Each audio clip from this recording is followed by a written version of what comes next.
Punjabi singer ने विआह दा झांसा दे के मजलूम विधवा औरत नाल करोड़ां दी ठगी मारी। उसने 9 महीने जिस्मानी संबंध बना के दूजी कुड़ी नाल विआह कर लिया।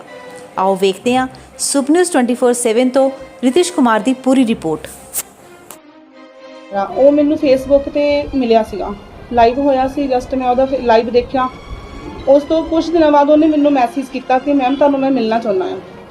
ਠੀਕ ਆ, ਚਲੋ ਮਿਲਣ ਦੇ ਕਾਰਨ ਮੈਂ ਮੀਟਿੰਗ ਰੱਖੀ। ਉਹ ਮੈਨੂੰ ਘਰੇ ਮਿਲਣ ਵਾਸਤੇ ਆਇਆ ਤੇ ਉਹਨੇ ਮੈਨੂੰ ਫੋਰਸ ਕੀਤਾ ਕਿ ਤੂੰ ਮੇਰੇ ਨਾਲ ਵਿਆਹ ਕਰ ਲਾ ਕਿ ਵਧੀਆ ਜ਼ਿੰਦਗੀ ਜੀਵਾਂਗੇ ਆਪਾਂ। ਉਸ ਤੋਂ ਬਾਅਦ ਮੈਂ ਉਹਨੂੰ ਦੱਸਿਆ ਕਿ ਮੈਂ ਆਲਰੇਡੀ ਮੈਰਿਡ ਹਾਂ, 2 ਮੇਰੇ ਬੱਚੇ ਆ, ਕਿ ਮੇਰੇ ਹਸਬੈਂਡ ਦੀ 2010 'ਚ ਡੈਥ ਹੋ ਗਈ ਸੀਗੀ। ਤੇ ਉਹ ਦੱਸਣ ਦੇ ਬਾਵਜੂਦ ਵੀ ਉਹ ਬੰਦੇ ਨੇ ਮੈਨੂੰ ਅਪਣਾਉਣ ਲਈ ਕਿਹਾ ਕਿ ਮੈਂ ਤੇਰੇ ਨਾਲ ਵਿਆਹ ਕਰੂੰਗਾ। ਉਸ ਤੋਂ ਕੁਝ ਦਿਨ ਬਾਅਦ ਮੈਨੂੰ ਉਹ ਮਨੀਕਰਨ ਸਾਹਿਬ ਲੈ ਗਿਆ, ਕਹਿੰਦਾ ਉੱਥੇ ਜਾ ਕੇ ਆਪਾਂ ਨਵੀਂ ਜ਼ਿੰਦਗੀ ਸ਼ੁਰੂ ਕਰੀਏ। ਮਨੀਕਰਨ ਸਾਹਿਬ ਜਾ ਕੇ ਉਹਨੇ ਮੇਰੀ ਮੰਗ ਸੰਦੂਰ ਪਾਇਆ ਕਿ ਆਪਾਂ ਕੋਰਟ ਮੈਰਿਜ ਥੋੜ੍ਹੇ ਦਿਨ ਬਾਅਦ ਕਰਾਂਗੇ। ਤੇ ਉੱਥੇ ਉਹਨੇ ਮੇਰੇ ਨਾਲ ਰਿਲੇਸ਼ਨ ਬਣਾਈ, ਹੋਟਲ 'ਚ ਰੂਮ ਲਿੱਤਾ, ਉਹਨੇ ਮੇਰੇ ਨਾਲ ਰਿਲੇਸ਼ਨ ਬਣਾਈ। ਉਸ ਤੋਂ ਬਾਅਦ ਮੇਰੇ ਨਾਲ ਘਰ ਆ ਗਿਆ। ਮੈਨੂੰ ਘਰ ਛੱਡ ਕੇ ਉਹ ਫਿਰ ਵਾਪਸ ਚੰਡੀਗੜ੍ਹ ਆ ਗਿਆ। ਚੰਡੀਗੜ੍ਹ ਆਉਣ ਤੋਂ ਬਾਅਦ ਇੱਥੇ ਰਹਿੰਦਾ ਸੀਗਾ, ਕਦੇ ਮੇਰੇ ਘਰ ਜਾਂਦਾ ਸੀ ਜਲੰਧਰ। ਫਿਰ ਉਹਨੂੰ ਉਹਦੀ ਫੈਮਿਲੀ ਬਾਰੇ ਮੈਂ ਪੁੱਛਿਆ, ਕਹਿੰਦਾ ਜੀ ਮੈਨੂੰ ਮੇਰੀ ਫੈਮਿਲੀ ਸਾਰੀ ਕੈਨੇਡਾ ਵਿੱਚ ਆ, ਸਾਰੇ ਉੱਥੇ ਪੀਆਰ ਆ, ਮੈਂ ਇੱਥੇ ਇਕੱਲਾ ਹੀ ਰਹਿੰਦਾ। ਮੇਰੇ ਤੇ 420 ਦਾ ਕੇਸ ਹੋਇਆ ਆ ਤੇ ਉਹਦੇ ਅਕੋਰਡਿੰਗ ਮੈਂ ਇੱਥੇ ਆ, ਕੇਸ ਨਹੀਂ ਮੇਰਾ ਕਲੀਅਰ ਹੋਇਆ।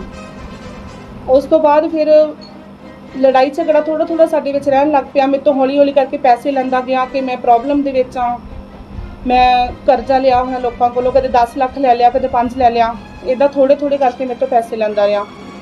ਫਿਰ ਕਹਿੰਦਾ ਕਿ ਮੈਂ ਗਾਣਾ ਕਰਨਾ, ਗਾਣੇ 'ਤੇ ਵੀ 7-8 ਲੱਖ ਰੁਪਈਆ ਉਹਨੇ ਮੇਰੇ ਤੋਂ ਗਾਣੇ ਵਾਸਤੇ ਲਿੱਤਾ। ਫਿਰ ਮੈਨੂੰ ਕਿਸੇ ਨੇ ਦੱਸਿਆ ਕਿ ਇਹਦੇ ਕਿਸੇ ਹੋਰ ਲੇਡੀ ਨਾਲ ਵੀ ਰਿਲੇਸ਼ਨ ਹੈਗੇ, ਅੰਸਲ API 'ਚ ਰਿਸ਼ੂ ਨਾਮ ਦੀ ਲੇਡੀ ਰਹਿੰਦੀ ਸੀਗੀ। ਤਾਂ ਮੈਂ ਉਹਨੂੰ ਫੋਲੋ ਕਰਨਾ ਸ਼ੁਰੂ ਕਰ ਦਿੱਤਾ। ਤੇ ਇਹਨੇ ਫਿਰ ਕਿਹਾ ਕਿ ਵੀ ਜਦੋਂ ਸਾਡੇ 'ਚ ਕਲੇਸ਼ ਰਹਿੰਦਾ ਸੀ ਕਿ ਤੂੰ ਚੰਡੀਗੜ੍ਹ ਕੀ ਕਰਨ ਜਾਂਦਾ ਆ। ਇਹ ਕਹਿੰਦਾ ਸੀ ਕਿ ਵੀ ਆਪਾਂ ਰਹਿਣੀ ਚੰਡੀਗੜ੍ਹ ਲੱਗ ਜਾਣਾ, ਮੇਰਾ ਬਿਜ਼ਨਸ ਆ ਉੱਥੇ। ਇਹਨੇ ਮੇਰਾ ਘਰ ਜੋ ਜਿਹਦੀ ਕੀਮਤ ਨੀਅਰ ਅਬਾਊਟ 95 ਲੱਖ ਦੇ ਕਰੀਬ ਸੀਗੀ, ਇਹ ਕਹਿੰਦਾ ਇੱਥੇ ਮੈਂ ਤੇਰੇ ਨਾਲ ਨਹੀਂ ਰਹਿ ਸਕਦਾ, ਮੈਨੂੰ ਰੋਜ਼ ਅਪ ਡਾਊਨ ਕਰਨਾ ਚੰਡੀਗੜ੍ਹ ਤੋਂ ਜਲੰਧਰ ਔਖਾ ਲੱਗਦਾ ਆ। ਇਹਨੇ ਮੇਰੀ ਉਹ ਕੋਠੀ ਮੈਨੂੰ ਕਹਿ ਕੁਹਾ ਕੇ 47.5 ਲੱਖ ਦੀ ਸੇਲ ਕਰਵਾਤੀ, ਜਿਹਦੀ ਕੀਮਤ ਨੀਅਰ ਅਬਾਊਟ 1 ਕਰੋੜ ਦੇ ਨੀਅਰ ਸੀਗੀ। ਤੇ ਮੇਰਾ ਐਕਸੀਡੈਂਟ ਵੀ ਹੋਇਆ ਇਹਦੀ ਗੱਡੀ ਨਾਲ। ਇਹਨੂੰ ਇਹ ਜਦ ਕਿ ਮੈਨੂੰ ਕਦੇ ਇਕੱਲਾ ਨਹੀਂ ਸੀ ਜਾਣ ਦਿੰਦਾ। ਉਸ ਦਿਨ ਇਹਦਾ ਬਰਥਡੇ ਸੀਗਾ। ਇਹ ਮੈਨੂੰ ਕਹਿੰਦਾ ਕਿ ਮੈਂ ਕਿਹਾ ਕੇਕ ਕੱਟਣਾ, ਕਹਿੰਦਾ ਨਹੀਂ ਤੂੰ ਲਿਆ ਜਾ ਕੇ। ਜਿੱਥੇ ਤੱਕ ਮੈਨੂੰ ਅੱਜ ਇਹ ਡਾਊਟ ਪੈਂਦਾ ਕਿ ਇਹਨੇ ਗੱਡੀ ਦਾ ਵੀ ਕੁਛ ਬ੍ਰੇਕਾਂ ਵਗੈਰਾ ਫੇਲ ਕੀਤੀਆਂ ਸੀ ਜਾਂ ਕੁਛ ਕੀਤੀਆਂ ਸੀ। ਮੈਂ ਅੱਜ ਇੰਨੇ ਸਾਲ ਹੋ ਗਏ ਗੱਡੀ ਚਲਾਉਂਦੀ ਨੂੰ, ਮੈਨੂੰ ਕਦੇ ਕੋਈ ਮਿਸ ਹੈਪਨਿੰਗ ਨਹੀਂ ਹੋਈ। ਉਸ ਦਿਨ ਇਹਨੇ ਮੈਨੂੰ ਰਾਤ ਨੂੰ 11 ਵਜੇ ਭੇਜਿਆ ਕਿ ਤੂੰ ਲਿਆ ਕੇਕ, ਮੈਂ ਨਹੀਂ ਜਾਣਾ। ਜਾਂਦੇ ਹੀ ਰੋਡ ਤੇ ਚੜ੍ਹਨ ਤੋਂ ਬਾਅਦ ਮੇਰੀ ਗੱਡੀ ਦਾ ਐਕਸੀਡੈਂਟ ਹੋ ਗਿਆ, ਕੰਟਰੋਲ ਤੋਂ ਬਾਹਰ ਹੋ ਗਈ। ਉਸ ਦੇ ਵਿੱਚ ਜਦੋਂ ਮੇਰੀ ਵੇਲ 2 ਬੰਦਿਆਂ ਦੀ ਡੈਥ ਹੋ ਗਈ ਸੀ। ਜਦੋਂ ਮੇਰੀ ਵੇਲ ਹੋਈ ਤਾਂ ਪੁਲਿਸ ਵਾਲੇ ਘਰੇ ਆਏ ਵੇਲ ਕਰਨ ਵਾਸਤੇ। ਇਹਨੇ ਆਪਦਾ ਨਾਮ ਲਿਖਾਇਆ ਕਿ ਅਸੀਂ ਵਿਆਹ ਕਰਾਉਣਾ ਆ, ਬਿਆਨ ਦਿੱਤੇ ਕਿ ਇਹ ਮੇਰੀ ਵਾਈਫ ਆ, ਜੋ ਕਿ ਕੇਸ ਦੇ ਵਿੱਚ ਇਹਦਾ ਨਾਮ ਚੱਲਦਾ ਆ, ਵਾਈਫ ਆਫ ਸੁਨੀਲ ਚੌਹਾਨ। ਠੱਗੀਆਂ ਮਾਰਦਾ ਗਿਆ। ਉਸ ਤੋਂ ਬਾਅਦ ਮੈਨੂੰ ਇਹ ਖਰੜ ਲਿਆਇਆ। ਇਹਨੇ ਕਿਰਾਏ ਤੇ ਘਰ ਲਿਆ ਤਾ ਜੀ। ਮੈਂ ਉਹਨੂੰ ਪੁੱਛਿਆ ਕਿ ਵੀ ਆਪਾਂ ਘਰ ਲੈ ਲਈਏ, ਪੈਸੇ ਵੇਸਟ ਹੋ ਜਾਣੇ ਆ। ਕਹਿੰਦਾ ਅੱਜ ਲੈਂਦੇ ਆ, ਕੱਲ੍ਹ ਲੈਂਦੇ ਆ। ਸਾਰੇ ਪੈਸੇ ਜੋ ਕੋਠੀ ਦੇ ਮਿਲੇ ਸੀ ਉਹ ਵੀ ਇਹ ਖਾ ਗਿਆ। ਉਸ ਤੋਂ ਬਾਅਦ ਇਹਨੇ ਮੇਰੀ ਕੁੱਟ ਮਾਰਨੀ ਕਰਨੀ ਸ਼ੁਰੂ ਕਰ ਦਿੱਤੀ। ਇਹਨੂੰ ਰੰਗੇ ਹੱਥੀ ਵੀ ਉਸ ਜਨਾਨੀ ਦੇ ਨਾਲ ਮੈਂ ਫੜਿਆ। ਤੇ ਫਿਰ ਇਹਨੇ ਸਾਡੀ ਇੱਥੇ ਕੰਪਲੇਂਟ ਹੋਈ ਖਰੜ ਥਾਣੇ ਦੇ ਵਿੱਚ। ਉਹਨਾਂ ਨੇ ਇਹਨੂੰ ਫੜ ਲਿਆ ਸੀਗਾ। ਉੱਥੋਂ ਵੀ ਮਿੰਨਤਾਂ ਕਰਕੇ ਮੇਰੀਆਂ ਛੁੱਟ ਗਿਆ ਸੀਗਾ ਕਿ ਨਹੀਂ ਮੈਂ ਤੇਰੇ ਨਾਲ ਹੀ ਰਹੂੰਗਾ। ਮੇਰੇ ਕੋਲ ਰਿਕਾਰਡਿੰਗਾਂ ਮੌਜੂਦਾ ਹੈਗੀਆਂ ਪਈਆਂ ਆ, ਹਰ ਚੀਜ਼ ਪਈ ਆ ਮੇਰੇ ਕੋਲੇ। ਫਿਰ ਇਹਨੇ ਮੈਨੂੰ ਇੰਨਾ ਮਾਰਿਆ ਕਿ ਮੇਰੇ ਇਸ ਅੰਗੂਠੇ ਦਾ ਫ੍ਰੈਕਚਰ ਹੋ ਗਿਆ ਸੀਗਾ ਤੇ ਨੱਕ ਦੀ ਹੱਡੀ ਦਾ ਵੀ ਫ੍ਰੈਕਚਰ ਹੋਇਆ। ਤਦ ਵੀ ਮੈਂ ਛੱਡ ਦਿੱਤਾ ਇਹਨੂੰ। ਫਿਰ ਜਲੰਧਰ ਕਾਰਵਾਈ ਕਰਾਈ। ਮੈਂ ਡਿਪਰੈਸ਼ਨ 'ਚ ਆ ਗਈ ਸੀ, ਉੱਥੇ ਵੀ ਮੇਰਾ ਕੁਝ ਨਹੀਂ ਬਣਿਆ। ਉਸ ਤੋਂ ਬਾਅਦ ਹੁਣ ਆਪਣੇ ਪਿਛਲੇ ਸਤੰਬਰ ਮਹੀਨੇ ਤੋਂ ਮੈਂ DGP ਸਾਹਿਬ ਨੂੰ ਕੰਪਲੇਂਟ ਪਾਈ ਸੀ। ਉਹਨਾਂ ਨੇ 3 ਕਾਪੀਆਂ ਮਾਰਕ ਕੀਤੀਆਂ ਸੀ, ਜਲੰਧਰ ਨੂੰ ਤੇ SSP ਨੂੰ ਤੇ ਵੂਮਨ ਸੈੱਲ ਨੂੰ। ਠੀਕ ਹੈ ਜੀ। ਉਹਨਾਂ ਤੋਂ ਬਾਅਦ ਵੀ ਮੇਰੀ ਹਾਲੇ ਤੱਕ ਕੋਈ ਕਾਰਵਾਈ ਨਹੀਂ ਹੋਈ। ਮੈਂ ਚੱਕਰ ਮਾਰ ਕੇ ਥੱਕ ਚੁੱਕੀ ਹਾਂ। ਕੰਪਲੇਂਟ ਹੀ ਕੀਤੀ ਸੀ। ਇਹਨੇ ਵਿਆਹ ਦਾ ਝਾਂਸਾ ਦੇ ਕੇ ਮੇਰੇ ਨਾਲ ਪੈਸੇ ਲੁੱਟੇ ਤੇ ਨਾਲੇ ਮੇਰੇ ਨਾਲ ਸਰੀਰਕ ਸੰਬੰਧ ਬਣਾਉਂਦਾ ਰਿਹਾ ਤੇ ਮੇਰੇ ਨੇ ਵਿਆਹ ਨਹੀਂ ਕੀਤਾ, ਵਿਆਹ ਕਿਸੇ ਹੋਰ ਲੇਡੀ ਨਾਲ ਕਰਵਾ ਲਿਆ ਨੇ। ਹਾਂਜੀ, ਇਹਦੇ ਪਿੰਡ ਵੀ ਗਈ ਸੀਗੀ ਮੈਂ ਤੇ ਉੱਥੇ ਦੀ ਸਰਪੰਚ ਦੇ ਵੀ ਮੌਜੂਦਾ ਸਾਈਨ ਹੈਗੇ ਆ ਉਹਦੇ ਉੱਤੇ ਕੰਪਲੇਂਟ ਦੇ ਉੱਪਰ ਕਿ ਹਾਂਜੀ ਸਾਨੂੰ ਪਤਾ ਕਿ ਸਿਮਰਨ ਦੇ ਨਾਲ ਰਹਿੰਦਾ ਸੀ। ਇਹਦੇ ਮਾਪਿਓ ਨੂੰ ਵੀ ਪਤਾ ਸੀ। ਮਤਲਬ ਰਲੀ ਮਿਲੀ ਭੁਗਤ ਸੀਗੀ, ਰਲ ਮਿਲ ਕੇ ਹੀ ਪੈਸੇ ਖਾਂਦੇ ਰਹੀ ਸਾਰੀ ਫੈਮਿਲੀ ਮੇਰੇ ਕੋਲੋਂ। ਜੀ ਨਹੀਂ, ਸਰਪੰਚ ਨੇ ਦੱਸਿਆ ਕਿ ਹਾਂਜੀ ਇੱਥੇ ਹੀ ਰਹਿੰਦੇ ਨੇ ਜੀ। ਮੈਂ ਇਹਦੇ ਘਰ ਵੀ ਗਈ ਸੀ ਇੱਕ ਵਾਰੀ। ਫੇਸਬੁੱਕ ਔਰ YouTube ਤੇ ਵੀ ਆਉਂਦਾ ਨਾ? ਹਾਂਜੀ ਹਾਂਜੀ।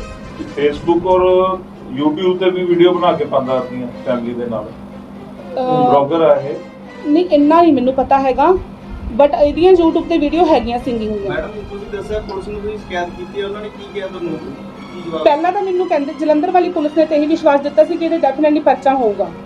ਫਿਰ ਮੈਨੂੰ ਜਲੰਧਰ ਜਾਣਾ ਔਖਾ ਲੱਗਦਾ ਸੀਗਾ। ਮੈਂ ਉੱਥੋਂ ਆਪਣੀ ਫਾਈਲ DSP ਖਰੜ ਦੇ ਕੋਲੇ ਮੰਗਵਾ ਲਈ ਸੀਗੀ ਕਿ ਵੀ ਇੱਥੇ ਕਾਰਵਾਈ ਹੋਊਗੀ, ਮੈਨੂੰ ਇੰਨਾ ਦੂਰ ਜਾਣਾ ਬੜਾ ਔਖਾ ਲੱਗਦਾ ਆ। ਤੇ ਇਹ ਵੀ ਕਹਿੰਦੇ ਸੀ ਪਰਚਾ ਇਹਦੇ ਤੇ ਹੋਊਗਾ। ਇਹਨਾਂ ਨੇ ਫਿਰ SP ਨੂੰ ਮਾਰਕ ਕੀਤੀ, SP ਨੇ SSP ਨੂੰ ਕੋਲੇ ਗਈ, ਤੇ DA ਲੀਗਲ ਨੇ ਮੈਨੂੰ ਹਾਲੇ ਤੱਕ ਇਹ ਨਹੀਂ ਦੱਸਦੇ ਪਿਆ ਕਿ ਵੀ ਕੀ ਇਹਨਾਂ ਨੇ ਕੰਪਲੇਂਟ ਦਰਜ ਕੀਤੀ, ਕੁਝ ਨਹੀਂ ਦੱਸਦੇ ਪਿਆ ਮੈਨੂੰ। ਕਿੰਨੀ ਦੇਰ ਹੋ ਗਈ ਤੁਹਾਡੀ ਇੱਥੇ ਕੰਪਲੇਂਟ? ਸਤੰਬਰ ਮਹੀਨੇ ਦੀ ਕਰਵਾਈ ਹੋਈ ਹੈ, 9ਵੇਂ ਮਹੀਨੇ ਦੀ। ਹਾਂਜੀ ਹਾਂਜੀ ਕਿੰਨੇ ਮਹੀਨੇ ਹੋ ਗਏ ਤੁਹਾਡੀ? ਹਾਂਜੀ, ਕਦੇ ਮੈਨੂੰ ਇਹਨਾਂ ਨੇ ਬੁਲਾਇਆ ਨਹੀਂ ਉੱਥੇ, ਮੈਂ ਖੁਦ ਆਪ ਚੱਕਰ ਮਾਰਦੀ ਹਾਂ। ਇਸ ਦਾ ਉਹ ਕਰਕੇ ਰਹੀ ਕੌਣ? ਬੋਬੀ ਚੌਹਾਨ ਆਪਣੀ ਜਿਹਦੇ ਨਾਲ ਇਹਨੇ ਵਿਆਹ ਕਰਾਇਆ ਉਹਦੇ ਨਾਲ ਰਹਿ ਰਿਹਾ ਅੰਸਲੇ PI ਇਹਦੇ ਵਿੱਚ, ਸਨੀ ਇਨਕਲੇਵ ਦੇ ਵਿੱਚ ਰੈਂਟ ਤੇ ਮਕਾਨ ਲੈ ਕੇ ਰਹਿ ਰਿਹਾ। ਬਿਜ਼ਨਸ ਇਹਦਾ ਇਹ ਹੈ, ਲੋਕਾਂ ਨਾਲ ਫਰਾਡ ਕਰਨਾ। ਪਹਿਲਾਂ ਵੀ 2-3 ਕੁੜੀਆਂ ਕੋਲੋਂ ਪੈਸੇ ਖਾ ਚੁੱਕਿਆ ਇਹ। ਮੈਂ ਕਾਫੀ ਕੰਟੈਕਟ ਕਰਨ ਦੀ ਕੋਸ਼ਿਸ਼ ਕੀਤੀ, ਮੇਰਾ ਹੋਇਆ ਨਹੀਂ। ਬੋਬੀ ਦੀ ਹਾਂਜੀ ਮੇਰੇ ਫੋਨ 'ਚ ਹੈਗੀਆਂ ਆ।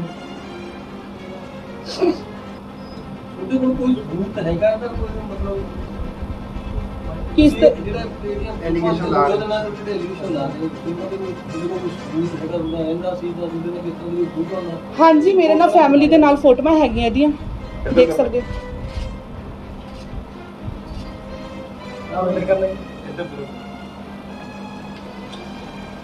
ਇਹਨਾਂ ਫੋਟੋਆਂ ਨੂੰ ਐਡਿਟ ਕੀਤੇ ਹੋਏ ਦੱਸਦਾ ਕਿ ਐਡਿਟ ਕੀਤੀਆਂ ਹੋਈਆਂ ਹੈ। ਇਹ ਕਿਉਂ ਦੱਸ ਰਿਹਾ, ਪੁਲਿਸ ਨੂੰ ਦੱਸ ਰਿਹਾ? ਹਾਂਜੀ ਹਾਂਜੀ ਇਹ ਨਾਲ ਤੁਹਾਡੀ ਹੈ ਜੀ ਫੋਟੋ? ਹਾਂਜੀ ਪੂਰੀ ਫੋਟੋ ਨਹੀਂ ਹੈ, ਪੂਰੀ ਫੋਟੋ ਮੇਰੀ ਐਕਟਰ ਰੋਟੇਟ ਕਰ ਲਓ, ਫੋਨ ਦੋਨੋਂ ਦੇਖ ਲਓ।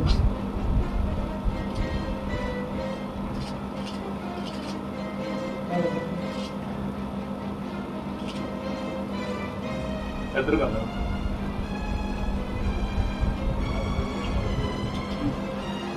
ਮਤਲਬ ਪੁਲਿਸ ਕਿਉਂ ਕਦੋਂ ਮਿਲੇ ਸੀ, ਕਿਉਂ ਮਿਲੇ ਸੀ, ਕਿਹਦੇ ਕੋਲ ਤੁਹਾਡੀ ਜਾਣ ਚੱਲਦੀ ਸੀ? ਲਾਸਟ ਟਾਈਮ ਹੁਣ ਮੈਂ SSP ਸਾਹਿਬ ਨੂੰ ਮਿਲੀ ਸੀਗੀ। ਉਹਨਾਂ ਨੇ ਮੈਨੂੰ ਇਹ ਗੱਲ ਕਹੀ ਕਿ ਵੀ ਤੁਸੀਂ ਆਪਣੀ ਇੱਥੋਂ ਫਾਈਲ ਸਤਿੰਦਰ, ਹਾਂਜੀ, ਉਹਨਾਂ ਨੇ ਕਿਹਾ ਕਿ ਤੁਸੀਂ ਆਪਣੀ ਇੱਥੋਂ ITR ਪਤਾ ਨਹੀਂ ਕੀ ਪਾ ਕੇ ਕਹਿੰਦੇ ਸੀ ਕਿ ਤੁਸੀਂ ਆਪਣੀ ਫਾਈਲ ਲੈ ਲਓ ਤੇ ਤੁਸੀਂ ਕੋਰਟ 'ਚ ਕੇਸ ਕਰ ਲਓ। ਹਾਂਜੀ, ਸੁਣ ਮਤਲਬ ਜਿੱਦੀ ਤੁਸੀਂ ਕਿਹੜੇ ਇੱਥੇ ਜਾਂਚ ਚੱਲਦੀ ਹੈ, ਕਿਹਦੇ ਕੋਲ ਚੱਲਦੀ ਹੈ, ਕਿਹੜੇ ਅਫਸਰ ਕੋਲ ਸੀ? ਪਹਿਲਾਂ ਸੀਗੀ ਖਰੜ, ਰੁਪਿੰਦਰ ਮੈਡਮ ਹੈਗੇ ਆ ਗਰੇਵਾਲ। ਉਸ ਤੋਂ ਬਾਅਦ ਫਿਰ IPS ਮੈਡਮ ਨੇ, ਉਹ ਵੀ ਗਰੇਵਾਲ, ਮੈਨੂੰ ਨਾਮ ਨਹੀਂ ਯਾਦ ਉਹਨਾਂ ਦਾ ਕੀ ਆ। ਉਹ ਰਵਜੋਤ ਤੋਂ? ਹਾਂਜੀ, ਉਹ ਫਿਰ SSP ਸਾਹਿਬ ਨੂੰ ਮਿਲੀ, ਉਹਨਾਂ ਨੂੰ ਵੀ ਮਿਲੀ ਸੀ ਇੱਕ ਵਾਰੀ ਮੈਂ। ਅੱਛਾ, ਇਹਨਾਂ ਨੇ ਬੁਲਾਇਆ ਸੀ ਉਹਨਾਂ ਦੇ ਦਫ਼ਤਰ ਵੀ? ਹਾਂ, ਕਦੀ ਨਹੀਂ ਬੁਲਾਇਆ ਮੈਨੂੰ, ਸਿਰਫ ਖਰੜ ਵਾਲਿਆਂ ਨੇ ਇੱਕ ਵਾਰੀ ਮੈਨੂੰ ਬੁਲਾਇਆ ਸੀਗਾ। ਉਹਦੇ 'ਚ ਕੀ ਹੋਇਆ? ਉਹਨਾਂ ਨੇ ਵੀ ਬੁਲਾ ਕੇ ਪੁੱਛਿਆ ਸੀ ਹਾਂਜੀ ਕੀ ਹੋਇਆ, ਸਾਰੀ ਮੈਂ ਜੋ ਤੁਹਾਨੂੰ ਦੱਸਿਆ ਇਹ ਕਹਾਣੀ ਸਾਰੀ ਉਹਨਾਂ ਨੂੰ ਦੱਸੀ। ਥੋੜੀ ਦੇਰ ਪਹਿਲਾਂ ਇਹ ਕਿਹਾ ਸੀ ਕਿ ਖਰੜ ਦੇ ਵਿੱਚ ਮੇਰੀਆਂ ਮਿੱਠਾਂ ਕੀਤੀਆਂ, ਬਾਅਦ ਫਿਰ ਉਹ ਪਹਿਲਾਂ ਕੀਤੀਆਂ ਸੀ ਇਹਨੇ 2018 ਦੇ ਵਿੱਚ, ਜਦੋਂ ਇਹਨੇ ਮੈਨੂੰ ਮਾਰਿਆ ਸੀਗਾ। ਹਾਂਜੀ, ਜਦੋਂ ਮੈਂ ਰੰਗੇ ਹੱਥੀਂ ਨੂੰ ਫੜਿਆ ਸੀ ਉਸ ਜਨਾਨੀ ਦੇ ਨਾਲ। ਇੱਕ ਔਰਤ ਹੋਣ ਦੇ ਨਾਤੇ ਉਹ ਪੁਲਿਸ ਅਫਸਰ ਉਹ ਵੀ ਔਰਤ ਨੇ, ਬਿਲਕੁਲ। ਨਹੀਂ ਸੁਣਾਈ ਨਹੀਂ। ਬਿਲਕੁਲ ਨਹੀਂ ਸੁਣਵਾਈ ਹੋ ਰਹੀ ਮੇਰੀ। ਕਿਉਂ? ਪਤਾ ਨਹੀਂ, ਮੈਨੂੰ ਖੁਦ ਨੂੰ ਨਹੀਂ ਪਤਾ ਲੱਗ ਰਿਹਾ। ਪੁੱਛਿਆ ਨਹੀਂ ਇੰਨਾ ਮੌਕਾ ਹੀ ਨਹੀਂ ਦਿੰਦੇ ਗੱਲ ਕਰਨ ਦਾ। ਮੈਡਮ ਜਦੋਂ ਤੁਸੀਂ ਮੈਡੀਕਲ ਗਏ ਸੀ ਕਿਸੇ ਹੋਟਲ ਸਟੇ ਕੀਤਾ ਤੁਸੀਂ ਦੱਸਿਆ ਹਾਂਜੀ, ਉਦੋਂ ਜਦੋਂ ਸੰਦੂਰ ਲਾਇਆ ਕੋਈ ਫੋਟੋ ਹੋ ਜੀ ਉਹਦੇ ਨਾਲ ਕੋਈ ਹੋਵੇ? ਇਹਨੇ ਫੋਟੋਆਂ ਤਾਂ ਮੇਰੇ ਕੋਲ ਸਾਰੀਆਂ ਸੀਗੀਆਂ। ਇਹਨੇ 3 ਵਾਰ ਤਾਂ ਮੇਰੇ ਫੋਨ ਤੋੜ ਚੁੱਕਿਆ ਸੀ। ਇਹਨੇ ਐਜ਼ ਆ ਮੇਰੇ ਫੇਸਬੁੱਕ ਤੋਂ ਵੀ ਸਾਰੀਆਂ ਫੋਟੋਆਂ ਡਿਲੀਟ ਕਰਤੀਆਂ ਸੀਗੀਆਂ, ਪਰ ਮੈਂ ਸ਼ਾਰਟ ਮਾਰ ਕੇ ਨਾ ਕਿਸੇ ਹੋਰ ਨੂੰ ਸੈਂਡ ਕਰਕੇ ਰੱਖੀਆਂ ਹੋਈਆਂ ਸੀ, ਫਿਰ ਮੈਂ ਦੁਬਾਰਾ ਪਾਈਆਂ ਸੀਗੀਆਂ। ਠੀਕ ਹੈ ਜੀ। ਪਹਿਲਾਂ ਤੋਂ ਡਰ ਸੀ ਜਦੋਂ ਤੁਸੀਂ ਕਿਸੇ ਹੋਰ ਫੋਨ ਕਰਦੇ ਹੋ? ਇਹਨੂੰ ਮੈਨੂੰ 4 ਮਹੀਨੇ ਬਾਅਦ ਤੇ ਡਾਊਟ ਹੋਣ ਲੱਗ ਗਿਆ ਸੀ, ਕਿਉਂਕਿ ਕਿਸੇ ਹੋਰ ਲੇਡੀ ਨਾਲ ਗੱਲ ਕਰਦਾ ਸੀ ਨਾ ਇਹ। ਤੇ ਉਹ ਮੈਨੂੰ ਹਾਂ ਸੱਚੀ, ਉਹ ਵੀ ਮੈਨੂੰ ਕਹਿੰਦੀ ਸੀ ਕਿ ਤੇਰੇ ਘਰ ਵਾਲੇ ਨੇ ਮੇਰੇ ਤੋਂ 40 ਲੱਖ ਰੁਪਏ ਉਧਾਰਾ ਲਿੱਤਾ। ਰਿਸ਼ੂ ਰਾਜਪੂਤ ਨਾਮ ਹੈ ਕੁੜੀ ਦਾ, ਫਿਰੋਜ਼ਪੁਰ ਦੀ ਆ। ਉਹ ਕਹਿੰਦੀ ਸੀ ਕਿ ਤੂੰ ਇਹਨੂੰ ਰੱਖ ਆਪਦੇ ਕੋਲੇ ਤੇ ਮੇਰਾ 40 ਲੱਖ ਰੁਪਏ ਦੇ ਦਿਓ, ਤੇ ਇਹਨੂੰ ਰੱਖ। ਉਹ 40 ਲੱਖ ਰੁਪਏ 10-10 ਲੱਖ ਕਰਕੇ ਇਹਨੂੰ ਕੈਸ਼ ਕਰਕੇ ਮੈਂ ਦਿੱਤਾ। ਇਹਨੇ ਪਤਾ ਨਹੀਂ ਉਹਨੂੰ ਦਿੱਤਾ ਜਾਂ ਨਹੀਂ ਦਿੱਤਾ, ਸਾਰੇ ਰਲੇ ਮਿਲੇ ਹੋਏ ਸੀਗੇ। ਅੱਜ ਫਿਰ ਉਹ ਲੇਡੀ ਇਹਦੇ ਨਾਲ ਵਿਆਹ ਕਰਾ ਕੇ ਬੈਠੀ ਹੈ। ਪਹਿਲਾਂ ਕਹਿੰਦੀ ਸੀ ਕਿ ਮੇਰੇ ਪੈਸੇ ਖਾ ਗਿਆ ਵਾ। ਹਾਂਜੀ, ਮੈਂ ਉਹਦੇ ਘਰ ਵੀ ਗਈ ਸੀ ਫਿਰੋਜ਼ਪੁਰ। ਮੈਨੂੰ ਇਨਸਾਫ ਚਾਹੀਦਾ ਜੀ, ਮੇਰੇ ਨਾਲ 9 ਮਹੀਨੇ ਰਿਹਾ ਵਾ। ਇੰਨੀ ਜੀ ਕੈਸ਼ ਹੀ ਲੈਂਦਾ ਰਿਹਾ, ਉਹਦੀ ਸਿਆਸਤ ਸੀਗੀ। ਜੇ ਪ੍ਰੂਫ ਹੁੰਦਾ ਤਾਂ ਮੈਂ ਰੱਖ ਦਿੰਦੀ ਤੁਹਾਡੇ ਸਾਹਮਣੇ ਕੱਢ ਕੇ, ਜਦ ਮੇਰੇ ਕੋਲ ਹਰ ਪ੍ਰੂਫ ਹੈਗੇ ਆ। ਉਸ ਤੋਂ ਬਾਅਦ ਮੇਰਾ ਐਕਸੀਡੈਂਟ ਜਦੋਂ ਹੋਇਆ ਸੀਗਾ, ਉਹਦੇ ਵਿੱਚ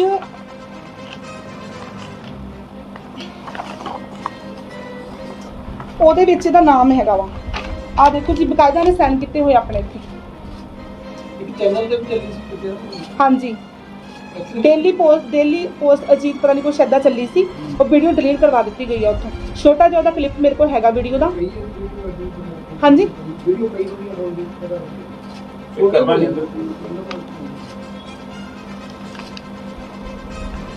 ਜਿਹਦੇ ਵਿੱਚ ਇਹਨੇ ਆਪਦੇ ਸਾਈਨ ਕੀਤੇ ਹੋਏ, ਆਪਦਾ ਨੰਬਰ ਲਿਖਿਆ ਹੋਇਆ। ਐਕਸੀਡੈਂਟ ਕੇਸ ਚੱਲਦਾ, ਇਹ ਮੇਰੇ ਕੋਲ ਸਬੂਤ ਹੈ। ਖੁਦ ਇਹਨੇ ਪੁਲਿਸ ਵਾਲਿਆਂ ਨੂੰ ਕਿਹਾ ਸੀ ਕਿ ਅਸੀਂ ਮੈਰਿਜ ਕਰਵਾਉਣੀ ਆ, ਸਾਰੀ ਇਹਦੇ ਕੋਲ ਲਿਖ ਲਿਖਿਆ ਕਰਕੇ। ਉਹਨਾਂ ਨੇ ਇਦਾਂ ਦਾ ਕੋਈ ਪੁਲਿਸ ਵਾਲੇ ਸਾਈਨ ਨਹੀਂ ਲੈਂਦੇ, ਇਹਨੇ ਸਾਰੇ ਆਪਣੇ ਬਿਆਨ ਦੇ ਕੇ ਫਿਰ ਇਹਨੇ ਆਪਣੇ ਸਾਈਨ ਕੀਤੇ ਸੀ ਕਿ ਮੇਰੀ ਵਾਈਫ ਆ, ਅਸੀਂ ਵਿਆਹ ਕਰਾਉਣਾ ਆ, ਅਸੀਂ ਰਹਿੰਦੇ ਆ ਇਕੱਠੇ। ਜ਼ਮਾਨਤ ਟਾਈਮ ਇਹਦੇ ਸਾਈਨ ਕੀਤੇ ਹੋਏ ਇੱਥੇ, ਸਾਰਾ ਇਹਦਾ ਐਡਰੈਸ ਲਿਖਿਆ ਹੋਇਆ, wife of Sunil Chauhan. Document ਬੜੇ ਕੋਲ ਹੈਗੇ ਨੇ ਕਿ ਸੱਚ ਹੈਗਾ ਬੜਾ ਅੱਛਾ ਇੱਕ ਤਾਂ ਮੈਂ ਕੱਲ ਦਿੱਤਾ ਸੀ ਨਾ। ਹਾਂਜੀ ਹੈਗੇ ਆ ਮੇਰੇ ਕੋਲ। ਹਾਂਜੀ ਜਮਾਨਤ ਹੋਈ ਫਿਰ ਉਹ ਕੀ ਬਣਿਆ ਕੇਸ ਹਾਂਜੀ ਕਿਹੜੇ ਨੂੰ ਜਮਾਨਤ ਹੋਈ ਕਿ ਕੋਈ ਗੱਲ ਨਹੀਂ ਕੀ ਬਣਿਆ ਉਹ ਉਹ ਫਿਰ ਮੇਰੀ ਉਦੋਂ ਜ਼ਮਾਨਤ ਹੋ ਗਈ ਸੀਗੀ। ਉਸ ਤੋਂ ਬਾਅਦ ਇਹਨੇ ਮੈਨੂੰ ਕਿਹਾ ਕਿ ਇੱਥੇ ਆਪਾਂ ਰਹਿਣਾ ਨਹੀਂ ਆ, ਰੋਜ਼-ਰੋਜ਼ ਦੇ ਇਦਾਂ ਝਗੜੇ ਕਿ ਇੱਥੋਂ ਵੇਚ ਕੇ ਆਪਾਂ ਚਲੀ ਗਏ। ਫਿਰ ਅਸੀਂ ਖਰੜ ਆ ਗਏ ਸੀਗੇ। ਇਹਨੇ ਖਰੜ ਆ ਕੇ ਮੈਨੂੰ ਕਿਹਾ, ਇੰਸ਼ੋਰੈਂਸ ਨੇ ਵੀ ਕੇਸ ਕੀਤਾ ਸੀਗਾ। ਉਸ ਤੋਂ ਬਾਅਦ ਫਿਰ ਇਹਨੇ ਮੈਨੂੰ ਉੱਥੋਂ ਵੀ ਪੀਓ ਕਰਾਇਆ ਕੇਸ 'ਚੋਂ, ਕਹਿੰਦਾ ਸੀ ਕੇਸ ਖਤਮ ਹੋ ਗਿਆ ਵਾ। ਮੈਡਮ ਹੁਣ ਤੁਸੀਂ ਚਾਹੁੰਦੇ ਕੀ ਹੋ ਮੈਨੂੰ ਇਨਸਾਫ ਚਾਹੀਦਾ ਜੀ। ਜੇ ਬਾਈ ਚਾਂਸ ਪੁਲਿਸ ਇਨਸਾਫ ਨਹੀਂ ਕਰਦੇ ਤੇ ਅਗਲਾ ਸਟੈਪ ਕੀ ਹੋਵੇ ਅਗਲਾ ਸਟੈਪ ਕੀ ਹੈ? ਫਿਰ ਮੈਂ ਹਾਈ ਕੋਰਟ ਤੱਕ ਜਾਊਂਗੀ। कितना ये बताइए कितने रुपए की जिसने ठगी मारी है? ਮੈਂ 95 ਲੱਖ ਦੀ ਮੇਰੀ ਕੋਠੀ ਸੀਗੀ। ਇੱਕ ਮਿੰਟ ਸਿਸਟਰ ਦਾ ਫੋਨ ਆਇਆ, ਦੱਸਿਓ ਮਾੜਾ ਜਿਹਾ ਕਿੱਥੇ ਹੈਗੇ ਆਪਾਂ। ਤੇ 95 ਲੱਖ ਦੀ ਤਾਂ ਮੇਰੀ ਕੋਠੀ ਸੀਗੀ ਜਿਹੜੀ ਇਹਨੇ 46 47 ਦੇ ਵਿੱਚ ਬਕਾਈ ਆ। ਉਸ ਤੋਂ ਬਾਅਦ ਮੇਰਾ ਅਮਾਉਂਟ ਮੇਰੀ 75 ਲੱਖ ਦੇ ਮੇਰੇ ਕੋਲ ਕੈਸ਼ ਸੀਗਾ। ਕੋਈ 1.5 ਕਰੋੜ ਦੀ ਵੀ ਹਾਂਜੀ ਕੋਈ ਮੇਰਾ ਵਿਆਜ ਤੇ ਦਿੱਤੇ ਸੀ ਪੈਸੇ, ਕੋਈ ਕਿਸੇ ਕੋ ਫੜ ਕੇ ਦਿੰਦੀ ਰਹੀ ਆ। ਇਹਨੂੰ ਮੈਂ 10 5 2 ਲੱਖ ਕਰਕੇ ਮੇਰੇ ਤੋਂ ATM ਮੇਰੇ ਯੂਜ਼ ਕਰਦਾ ਸੀਗਾ। ਏਟੀਐਮ ਦਾ ਟੋਟਲ ਡਿਟੇਲਸ ਹੈਗੀਆਂ ਨੇ ਤੁਹਾਡੇ ਕੋਲ ਕੋਈ ਮਤਲਬ ਜਿਹੜੇ ਹੋਟਲਾਂ ਚ ਕਦੀ ਰੁਕੇ ਹੋ ਉਸ ਤੋਂ ਇਲਾਵਾ ਕਦੀ ਕਿਸੇ ਉਸ ਤੋਂ ਇੱਕ ਤਾਂ ਅਸੀਂ ਰਾਜਸਥਾਨ ਗਏ ਸੀ ਇੱਕ ਵਾਰੀ, ਰਾਜਸਥਾਨ ਅਜਮੇਰ ਸ਼ਰੀਫ ਮੱਥਾ ਟੇਕਣ ਗਏ ਸੀਗੇ। ਹੋਰ